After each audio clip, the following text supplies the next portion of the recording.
Hello everyone, আশা করি সকলে ভালো আছেন। অনেকে তাণ্ডবের আপডেট জানতে চাচ্ছিলাম, কিন্তু তাণ্ডবের আপডেট নাই। কিন্তু আমি গতকাল একটি নিউজ দেখি, এটা এখন কয়েকটা পেজে দেখি, এরপর দেখি এখন সাথে দেখি নাই, অন্যের পেজে দেখলাম।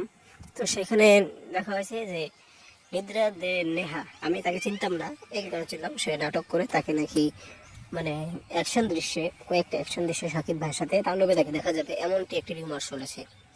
এবার এটা কতটুকু সত্য এটা তো আমিও জানি না। এখন তাণ্ডবের আপডেটও নাই, সব কিছু খালি খোলা। তো এই আপডেটটা আসলো, এই আপডেটটা আপনাদেরকে জানালাম। এখন কতটুকু সত্য সেটা তো রাইহান রাফি অথবা এই বলতে পারবে, পরবর্তীতে শিওর হওয়া যাবে। কিন্তু আপাতত এর কোনো সোর্স নাই। সোর্স যখন হবে তখন আমরা বলতে পারবো, এছাড়া তো বলার আর কোনো আমি দেখতেছি না। এখন দেখা যাক কতটুকু সত্য আর কতটুকু মিথ্যা, এটা তো সময় বলে দেবে। তো তাণ্ডবের আপডেট এটাই যে নিদ্রা দে নেহাকে, এই মানে রিউমার আপডেট, মানে কনফার্ম আপডেট না, এটা লেখালেখি থেকে যে নিদ্রা দে নেহাকে মূল হিরোইন নয়, অ্যাকশনে দেখা যাবে সাকিব ভাইয়ের সঙ্গী হিসেবে অল্প কিছু সময়। তো এই বিষয়টি আপনারা কি করে দেখছেন অবশ্যই জানাতে পারেন। আবার এককে সাবস্ক্রাইবটা করে দিন, পরে কাছাকাছি এককে পূর্ণ করবেন।